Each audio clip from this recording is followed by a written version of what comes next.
Нуркыз. Угатам. Эме, демонстрацияга эме берип койсоң.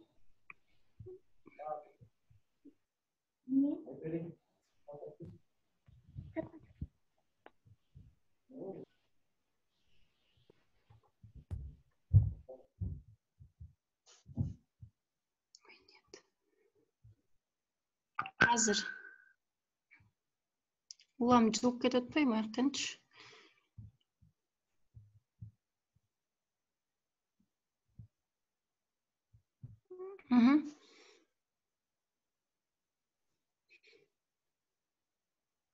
Айнур эже, сиз эметиңиз болот.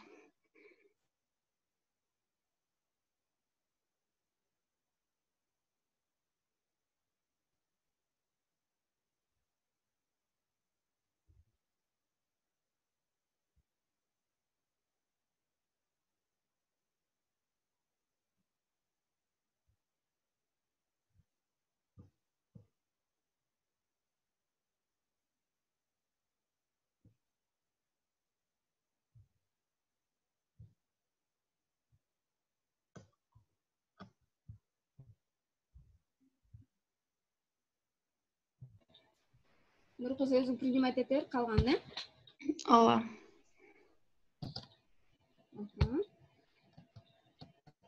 Демек, жанагы биздин Жылдыз берген суроого кайрылып атабыз. Эгер ата-эне сөзсүз түрдө өспүрүм эле эмес, негизи өзүңөр кандайдыр бир сөз берсеңер, ошол сөздү аткарганга аракет кылгыла да. Мисалы үчүн,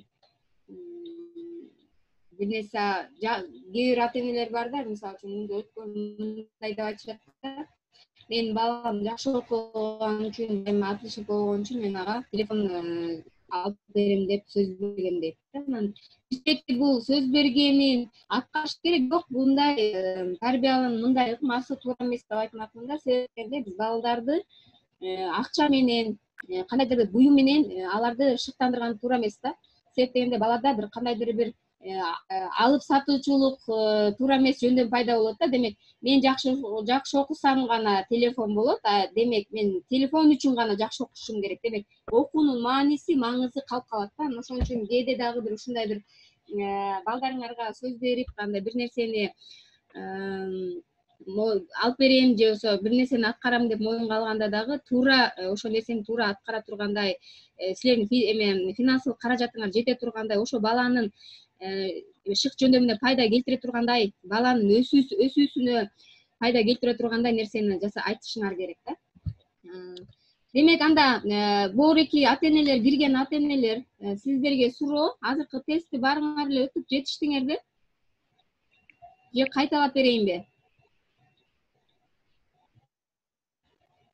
Урматтуу ата-энелер, кошулдуңарбы баарыңар тең?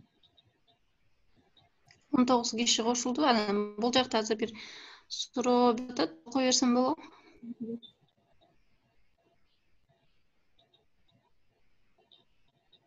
Могул Нуркыз суроо берер. Алина деген жазып атат, өспүрүм балдардагы төмөндөгү айтылгандар боюнча ата-энелерибиз менен кенен сүйлөшө алабыз да деп. Ооба, сөзсүз түрдө сүйлөшүш керек. Себеп дегенде мына бүгүнкү сабакта да ошо өспүрүм балдар менен ата-энелерди бир кошконубуз да ошол болду да. Биз өспүрүм балдардын ата-энеге айта албай жаткан көйгөйлөрүн биз ачыкка айттык да. Анткени көпчүлүк учурда ата-эне өзүнүн күнөөсүн же өзүнүн кетирген кемчиликтерин эч качан мойнуна алышпайт.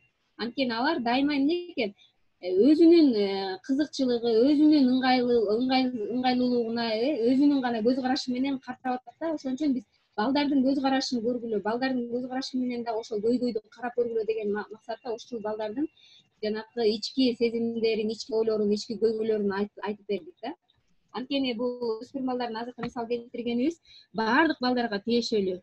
Анткени себеп дегенде ар бир өспүрүм бала ушундай абалда турат десем жаңылышпайм. Анда мен ойлоп атам, тестти баары бүтүштүү болуш керек. Сен Нуркыз катышуучуларды кошо бер, мен андан кийинки тест. Бул тест болсо балдарды эле, өспүрүм балдар дагы, ата-энелер дагы аткарсаңар болот. Азыр силерге тапшырма, өзүңөрдүн экрандагы сүрөттөрдү карагыла дагы өзүңөргө жаккан өзүңөргө мындай бир жакын болгон сүрөттү тандагыла, жаныбардын сүрөтүн тандап алгыла, бирөөнү гана. Ичиңерден тандап алгыла, айтпай деле койсоңор болот.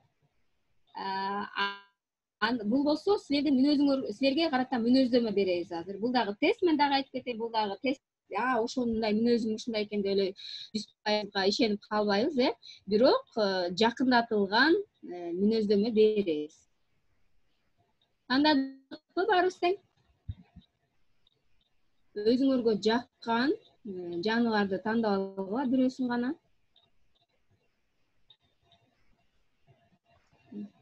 Канча киши болуп атат бизде?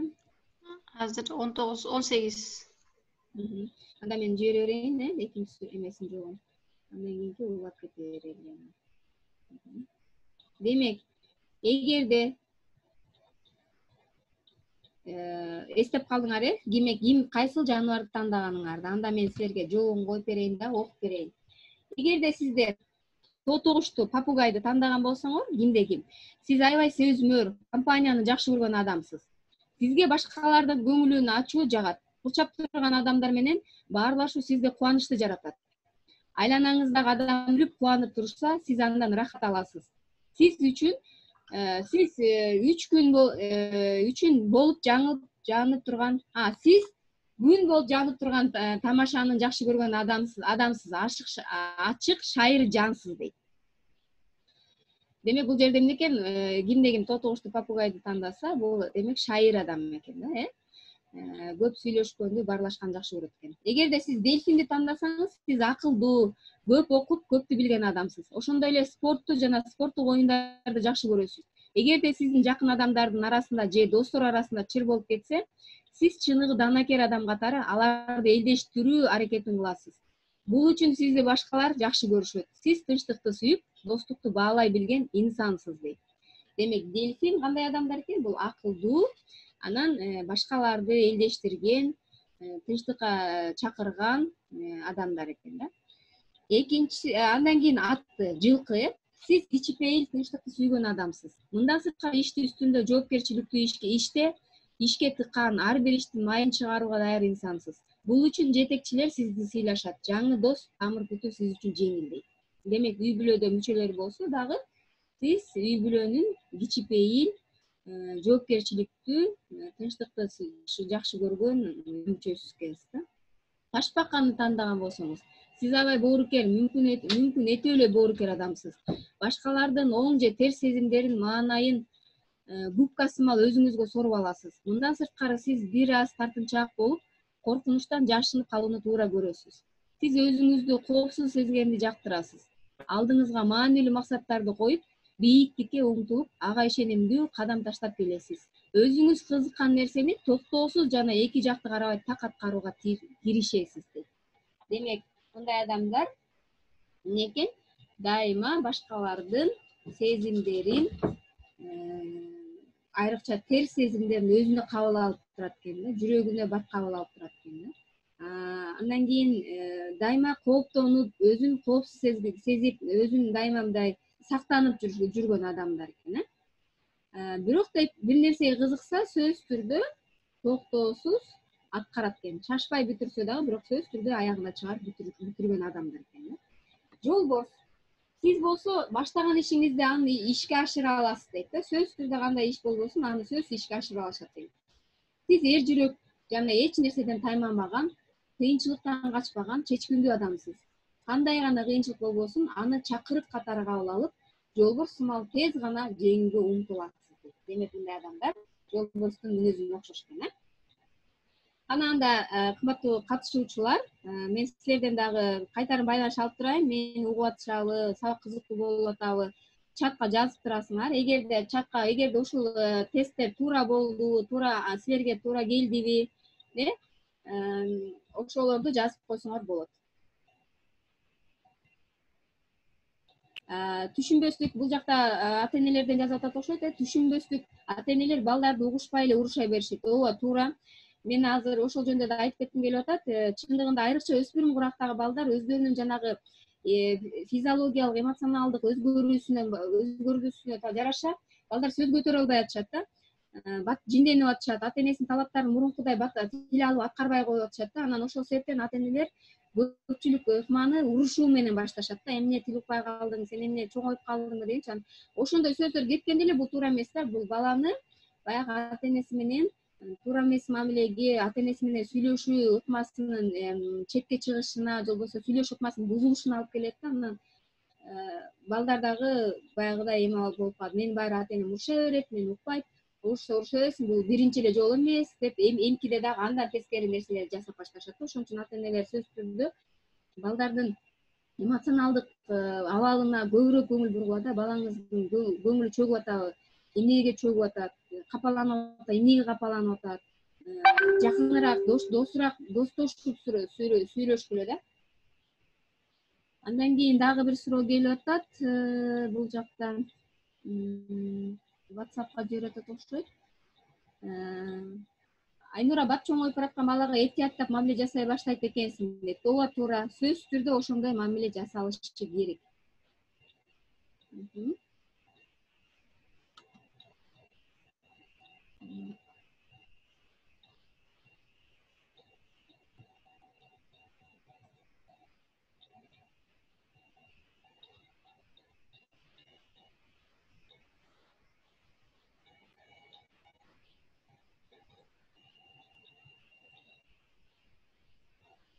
Нуркуз, демонстрацияга кайра коюп берип коесуңбу?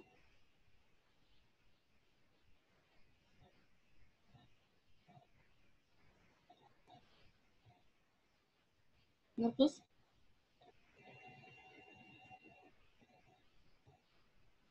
Нуркуз, сен мени угуп атасыңбы? Ооба, Айнура эже уктум. Так.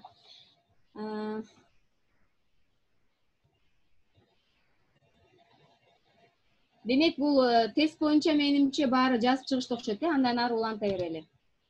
Эми ата энелер үчүн кандай кеңеш берет элек да? Бул негизи эле бала тарбиялоо ыкмаларында зордук зомбулуксуз ыкманы колдонгонго аракет кылгыла. Негизи зордук зомбулуксуз ыкма деген бул эмне? Негизи эле зордук зомбулукту биз өткөнкү сабактарда да айтып кеткенбиз, Бул ошол ата эненин балага карата азыр мен эме алып коеюн.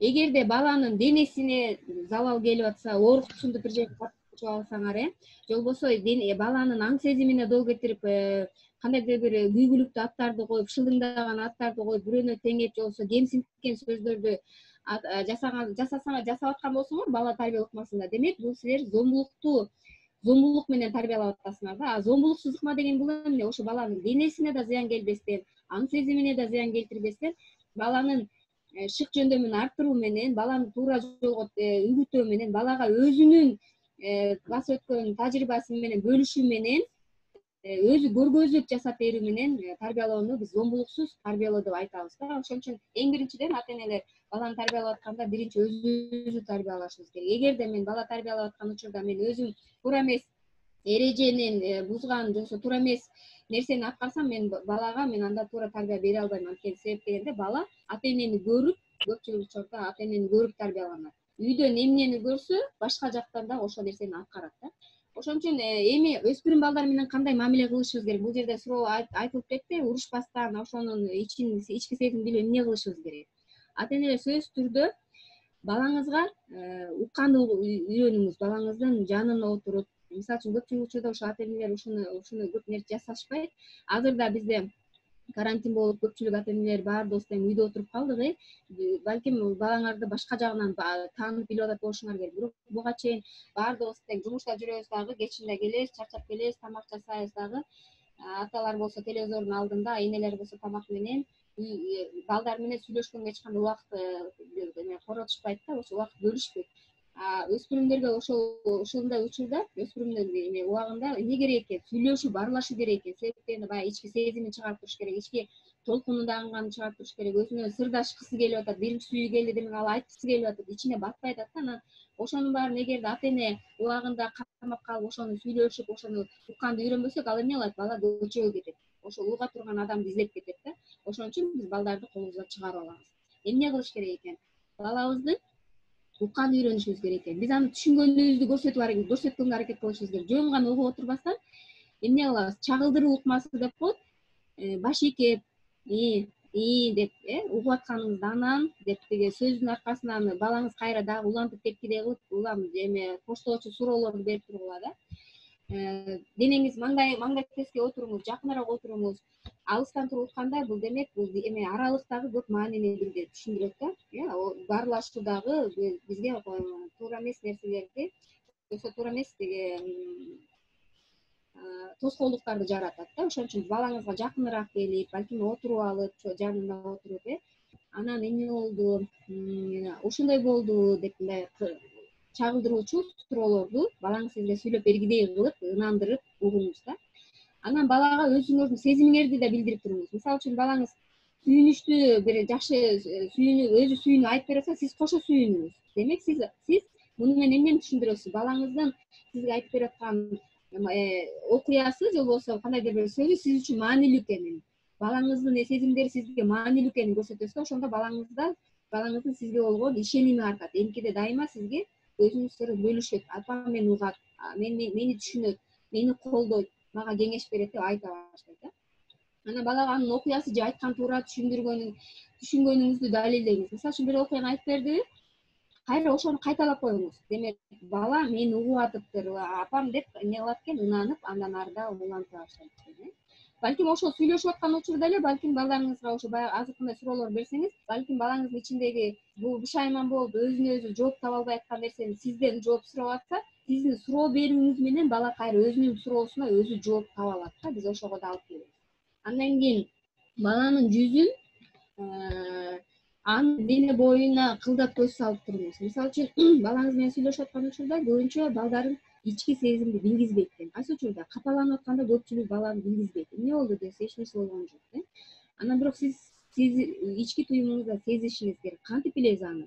Баланын көзүн сүйлөп жатканда көзүн алак ачканы, ээктеринин титирегени, демек бала сүйлөп аткан сөзү менен ички сезими дал келбестигин көргөзүп турат да. Демек кайсы биз балабыздын балким эгер ушул нерсени сезе билсек, ата эне катары балабыздын ички дүйнөсүн, ички сезимин чыгара билсек, балким чоң нерседен биз балабызды куткарып калабыз да. Балабыз ичинде көптөн бери айта албай жүргөн түйшүгүн, бушайманы чыгарып, жеңилдеп калат, эмоционалдык жактан өзүнүн эмесин чыгарып алат да. Аны колдоп жана шыктандырып жатканыңызды сөз менен гана билдирбестен, сиздин жылмаюуңуз, ийинге таптоо, башыңызды ийүү, көзүнө кароо, баланын колун кармоо менен билдиргиле дейт. Бул жерде эмнени айтат? Жөн гана угуп эле отурбастан эмне кыл дейт? Балабызды колдоп атканыбызды билдиргиле дейт да. Эгерде балаңыз сизге аябай кайгырып, капалуу немени айтса, акырын колунан кармап, эчтеке эмес, мен сенин жаныңдамын, мага ишенсең болот, мен сени колдочумун дегенди билдирип атат. Агер абдан жакшы бир жетишкендигин айтып берип атса, даалысынан тартап азаматсың деп ага дем күч берип, демек бул дагы эмне дейт? Бул тактильный эмеси, дененин бири бирине тийишүүсү дагы, бул дагы ошол баарлашуунун кандайдыр бир жакшыртууга карата жасалган ыкмалардын бири да. Сөз аралыктан гана угуп отурбастан, демек биз балабызды колдоп атканыбызды кыймыл аракетибиз менен да билдирip жатабыз. Анан жылмайып, анын көзүнө карап, муну дагы сөз аткарышыңар керек экен. Айрыкча ушул сүйлөшүү эрежелери бул өспүрүм курактагы балдар үчүн абдан керек да. Анан жоопторуңузга ылайыктуу үндүн тонун тандаңыз. Мисалы үчүн, негизи эле үндүн тону өспүрүм курактагы балдар үчүн төмөнүрөөк болгону жакшы. Канчалык бийигирээк, жогору, ачуу тон болсо, бала эч качан силерге эч нерсени айтып бербейт. Ошон үчүн үнүңүздүн тонуңузду дагы бала менен сүйлөшүп атканда ошого ылайыктаңыз. Сүйлөгөндө үнүңүздүн тону сиздин сөздөрүңүздүн маанисине байланыштуу экендигин унутпаңыз. Мисалы үчүн, мен сени түшүнөм бала. Демек, түшүнүп аткандай сезимиңизди билгизиңиз, мен сени колдойм. Азаматсың балам, кандай үндөн айырмаланып атат. Дем берип аткан кезде кичине ага ошол энергия бергидей, азаматсың балам. Сенин колуңан келериңе мен ишенгем. Азаматсың, дайыма ушундай бол. Же болбосо ага эгерде анын сезими ооруп аткан болсо, капаланып аткан болсо, акырын, мен сени түшүнөм балам. Эч нерсе эмес. Бул күн да өтүп кетет.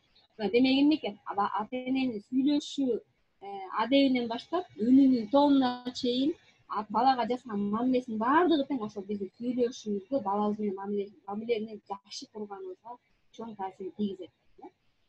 Анан туура тандоо эми мындай шыктандыруунун дагы туурасын айтышыбыз керек. Анан дайыма балабызды анын кебетесин, анын шык жөндөмүн баса белгилеп турула. Кандай болсо ошондой аны мактап турула, аны кыскартып турула. Сен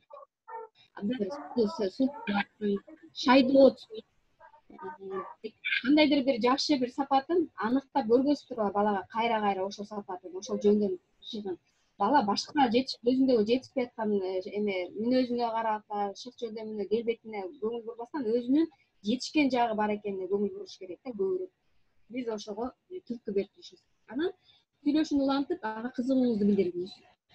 Ал үчүн эмнени кылыш керек экен? Бекемдөөчү сөздөрдү колдонуңуз да.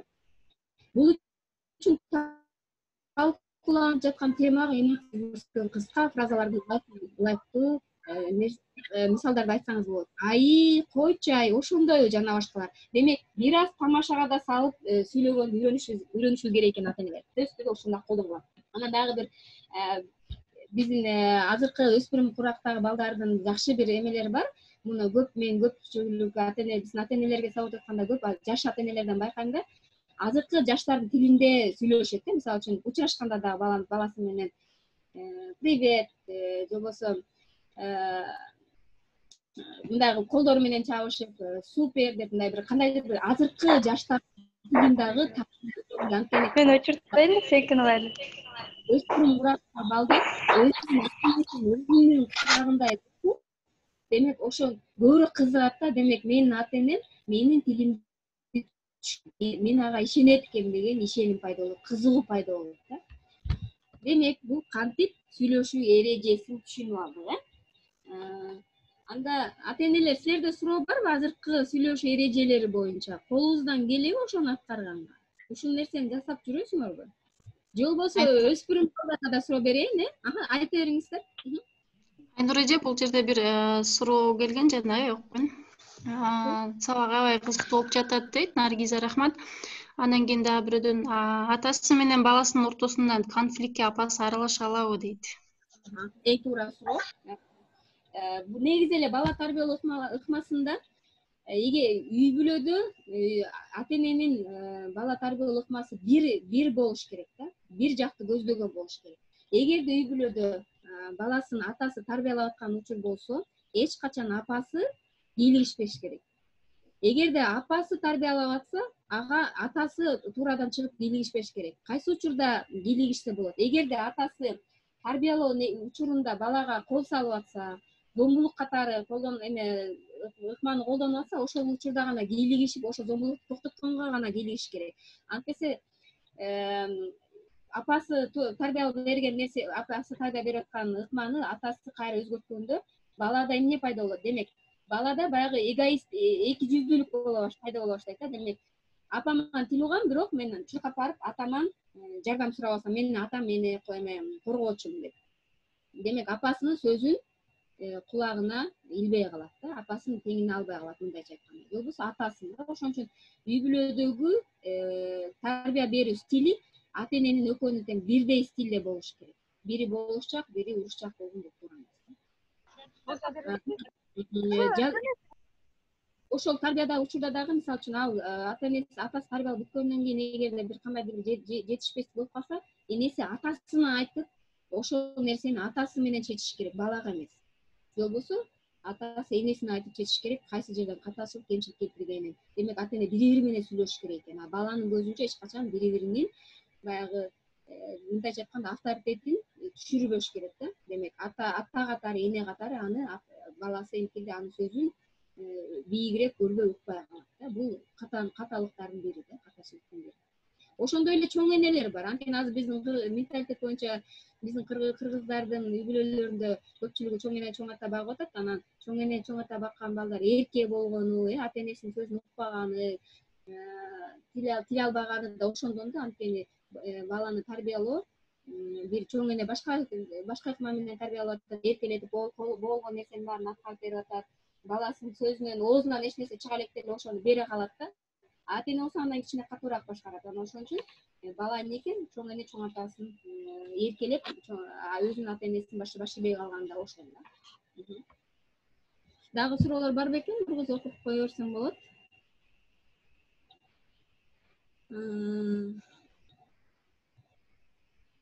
Эми эгерде конфликт боюнча да айта кетсем, негизи эле өспүрүм куракта кыз менен эркек баланын тарбиясына ата менен эненин ролу абдан чоң. Кыз балага эне сөзсүз түрдө тарбия өзүнүн башынан өткөн ошол өспүрүм курактагы башынан өткөн кыйынчылыктары менен бөлүшүп, эне кызга дос катары, курбу катары кызын тарбиялаш керек. Ал эми ошол эле учурда ата ошол баласынын убагында өзүнүн кандай өзгөрүүлөрдөн өткөн, ошол өзүнүн тажрыйбасы менен бөлүшүп, өспүрүм балдарга атанын дагы тарбиясынын ролу чоң да. Ошон үчүн атанын дагы, эненин дагы, кызга дагы, балага дагы эмеси тарбиясы абдан чоң ролду ойнойт. Эгерде эркек бала менен атанын ортосунда кандай бир пикир келишпештиктер чыгып калышы мүмкүн, чыр чатактар чыгып калышы мүмкүн. Балким атасы каалаган нерсени бала аткарбай атат, кээде болсо энелер өздөрү айта албаган нерсени атасына түртүп коет да, сен балаңды башкарып кой, менин тилим укпай калды, сенин тилиң алат. Ошол жерден дагы демек балдарда ата бул мындай камчы катары кабыл алынып калат да. Атасы урса болот, атасы урушат, атасы урушуп тарбиялап коет катуураак. Ал эми эне болсо ал нерсени аткара албайт. Бул дагы туура эмес да. Ошон үчүн эч качан ата эне бири-биринин эмесин, бала тарбиялоодо сынасын. Там много посетителей, проводят соответствующие мероприятия. Анда эми эмне кылыш керек ата энелер? Өспүрүм курактагы балдарыңарга мурункуга караганда балдарда өзгөрүү болуп атат. Көбүрөөк эркиндик бериңиз. Балаңыздын чоңойгондугун кабыл алыңыз. Мурункудай силердин кичинекей бала эмес. Өспүрүм бала өзүнүн эрки пайда болду, өзүнүн ою пайда болду, өзүнүн дүйнө таануусу пайда болду, өзүнүн келечегин көрө баштады, өзү келечекте ата эне боло турганга даярдана баштады. Ошон үчүн кечке эле батып эстеп бөлөп эле койнубузга алып киндигибизди кеспей койбостон, аны кичине эркиндикке, өз алдынчалыкка кой бере башташыбыз керек да.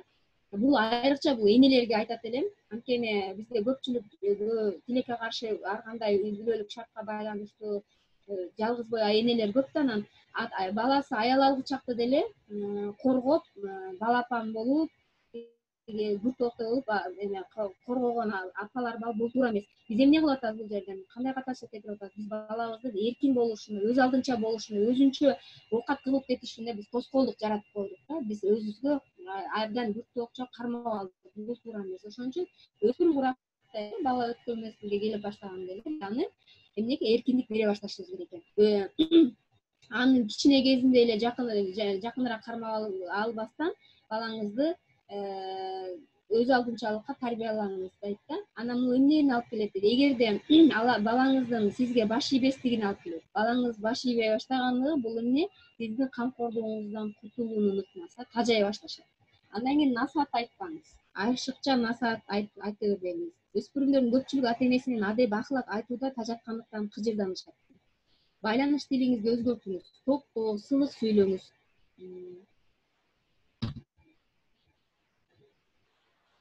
Эже, бул жакта дагы суроо бар. Мен бир баланы жактырып калдым. Эмне кылам деген суроого ата эне жооп бериш керекпи дейт.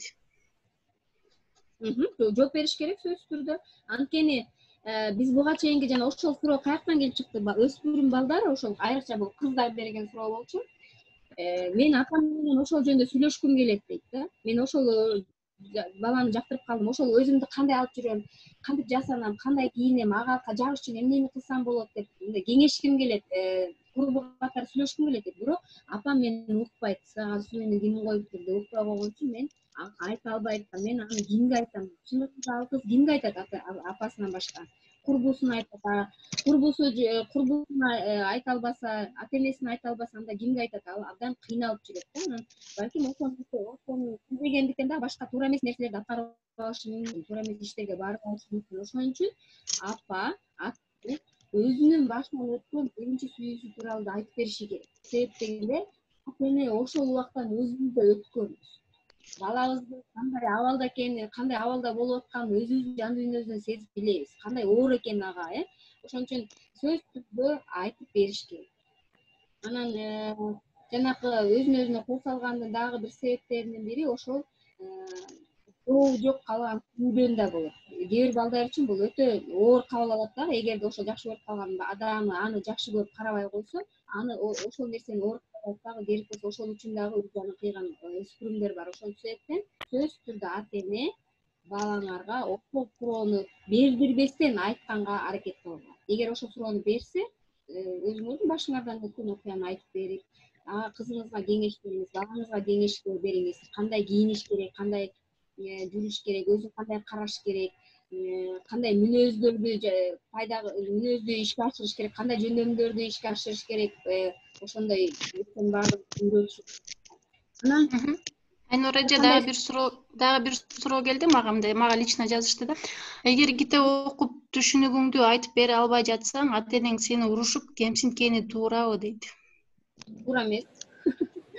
Чындыгында мына карагылачы балдарга кандай кыйын болуп атат, өзү түшүнө албай атса байкуш бала, аны үчүн эми урушуп кыйкырбастан ошол балага кээ бир балдардын кабыл алуу эмелери маалыматты кабыл алганда бир балдар окуп бир эле окуганда кабыл алып ошону айтып берип коет. А кээ бир бала үчүн окуган жетишсиз, аны үчүн көрүш да керек. Ошон үчүн ата-энелер ошол баланын окуп аткан жөндөмүн алдын ала билишке, байкаш керек дагы.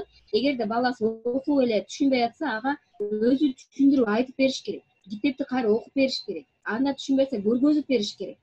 Анан сен түшүнбөй атасың деп баланы башка көзгө койгулап кыйкырып өкүргөн бул туура эмес. Бул зомбулук, баланы эмоционалдык жактан басмырлап атат. Сен түшүнбөйсүң. Ал сөз түрдө урушканда ал экинчи сөздөрү ага уланып кетет да. Сен мээң жок, түшүнбөйсүң. Ушул нерсеге эмнеге түшүнбөйсүң? Демек эмне болду? Баланы басмырлоо болуп атат. А бала ошол сөздү уккандан кийин ал китепти андан ары 100 окуса дагы түшүнбөйт да. Бул ата-эненин кетирген катачылыгы. Нура эже дагы суроолор келип түшүп атат, аябай. Ата-энеси менен такыр сырдашпаган учурда эмне кылыш керек дейт. Бул менимче балдардын атасы, өзүнүн атасы, ал эми апасы башка дейт. Ошондой суроо болуш керек деп ойлойм.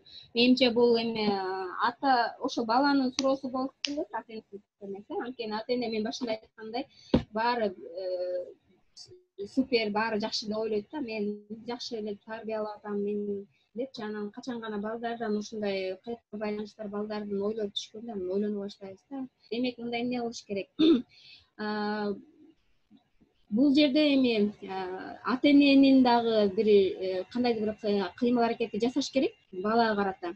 Баланын эгерде өзүнүн энеси болбосо деле, өзүнүн атасы болбосо деле ошол үй бүлөнүн мүчөсү болуп, ошол үй бүлөгө ата-эне болуп киргенден кийин ошол адам дагы ошол үй бүлөдөгү балага ата-эне катары милдетти өзүнүн мойнуна алыш керек да. Анан менин балам эмес деп эле башка бирөөнүн баласындай көргөн бул туура эмес. Себеп дегенде ошол адам менен нике кыйып, ошол адам менен турмуш улап кеткенден кийин демек ошол адамдын баласын да өз баласындай кабыл алыш керек биринчиден. Экинчиден ошол бала башынан айтпай калгандыктан уже өспүрүм бурагында ал нерсени эч качан айткысы келбейт. Ошон үчүн биз балабызга дайыма алдын ала эле кичине кезинен эле сүйлөшүп, баарлашып, кичине кезинен эле ага сырын айтып, кичине кезинде эле анын оюн укканга үйрөтсөк, бала чоңойгондо деле өзү ошол эле калыпта эч кандай оюндагысын жашырбай, эч кандай ичине сыр какпай айтып бере баштайт да. Анан эми мындай учурда бала менен сөз түрдө сүйлөшкөнгө аракет кылыш керек. Биринчи тил табышып, анын оюн сурап, акырындык менен аны сөзгө тартканга бул ата-эненин эле гана эмеси керек да, аракети керек. Эгер анткени себеп дегенде бала канчалык айтайын деп атса, ата-эне укпай турса, бала кимге айтат? Ошон үчүн бул жерде сөз түрдө эң биринчи ата-эненин аракети. Анан мектепте мугалимдер бар, өзүнүн достору бар.